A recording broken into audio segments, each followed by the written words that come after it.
আসসালামু আলাইকুম। আশা করি আপনারা সবাই ভালো আছেন। ব্যাকবোন স্কুলের পক্ষ থেকে নতুন একটি ক্লাসে আপনাদের স্বাগত জানাচ্ছি। আজকে আমরা আলোচনা করব বিভীষণের প্রতি মেঘনাদ কবিতার মূল ভাব নিয়ে। তো অবশ্যই কিন্তু বিভীষণের প্রতি মেঘনাদ কিংবা যে কোনো গদ্য পদ্যের মূল ভাব আলোচনার পূর্বে আপনারা বিড়াল প্রবন্ধের মূল ভাব লেখার জন্য যে নিয়মাবলী আমরা দিয়েছিলাম সেগুলো কিন্তু একবার দেখে নেবেন, তাহলে মূল ভাব লিখতে আপনার জন্য সুবিধা হবে। আমরা এখানে বিভীষণের প্রতি মেঘনাদ কবিতার মূল ভাব নিয়ে আলোচনা করছি। তবে মূলত বিষয়টা হচ্ছে এখানে নায়ককে খলনায়ক বানানো হয়েছে, খলনায়ককে নায়ক বানানো হয়েছে, সেগুলো কিন্তু আপনি পরীক্ষার খাতায় লিখতে পারবেন না। কবি যেটাকে যা বলেছে আপনাকে তাই লিখতে হবে। আপনাকে বলা হচ্ছে কবিতার মূল ভাব লিখতে, আপনাকে কবিতার সমালোচনা করতে বলা হয় নাই। উনি এটা ভুল লিখছেন, উনি এই লিখছেন সেই লিখছেন, তাহলে তো আমি আপনিও মাইকেল মধুসূদন দত্ত হয়ে যেতাম।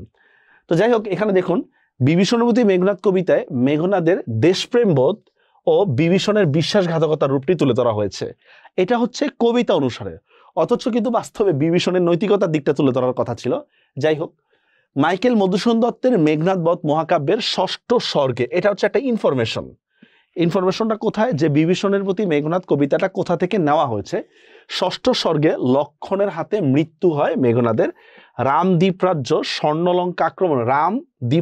স্বর্ণলঙ্কা আক্রমণ করলে রাবণ তা প্রতিহত করতে ব্যর্থ হন। রাম রাবণের লড়াই যেটা আমরা হিসেবে জানি।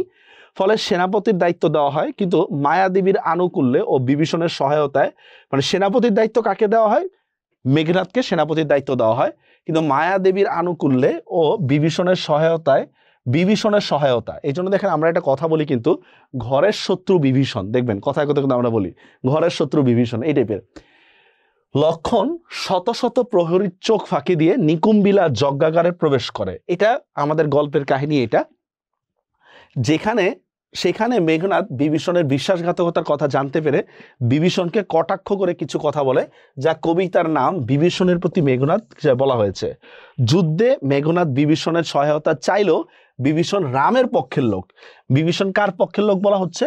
রামের পক্ষের লোক বলে তা অস্বীকার করে। ফলে নিরস্ত্র মেঘনাদকে লক্ষণ হত্যা করে। অন্যায় যুদ্ধ সে ইত্যাদিতেই কবিতায় জ্ঞাতিত্ব, ভ্রাতৃত্ব ও জাতিসত্তার সংহতির কথা যেমন বলা হয়েছে। জ্ঞাতিত্ব, ভ্রাতৃত্ব, জাতি মানে কি? যে আমি তোমার আত্মীয়, তুমি আমার চাচা হও, তারপরে তুমি কেন শত্রুপক্ষকে সাহায্য করতেছো? লাইন আছে কিন্তু এরকম যে জ্ঞাতিত্ব, ভ্রাতৃত্ব, জাতি এ সকলে দিলা জলাঞ্জলি, এরকম একটা লাইন আছে। হ্যাঁ, তেমনি এর বিরুদ্ধে পরিচালিত ষড়যন্ত্রকে নীচতা ও হীনতা হিসেবে আখ্যিত করা হয়েছে। মানে কবিতায় যেমন এই দেখেন, মূলত এই মূল ভাবটা কিন্তু আমরা এখানে লাস্টের 2 লাইনে তুলে নিয়ে আসছি। হ্যাঁ, কিন্তু যেহেতু আপনার নাম্বার হচ্ছে 2.5, আপনি 2 লাইন লিখলে 2.5 নাম্বার দিবে না টিচাররা। এই জন্য প্রথমে হচ্ছে আমরা একটু আলোচনা করে নিয়েছি, যাতে করে মানে হচ্ছে প্রেক্ষাপটটা বুঝতে ওনাদের সুবিধা হয়। ঠিক আছে, যে কি বলা হচ্ছে দেখেন, কবিতায় যেমন জ্ঞাতিত্ব, ভ্রাতৃত্ব, জাতি এগুলোর প্রতি গুরুত্ব দেওয়া হয়েছে, তেমনিভাবে আত্মীয়তার সম্পর্কে ছিন্ন করে যে ষড়যন্ত্র করা হয় সেটার প্রতিও কি নিন্দা করা হয়েছে। এটাই হচ্ছে বিভীষণের প্রতি মেঘনাদ কবিতার মূল ভাব। আপনারা এভাবে লিখলেই পরীক্ষার জন্য এনাফ। তো দেখা হবে পরবর্তী ক্লাসে আবার।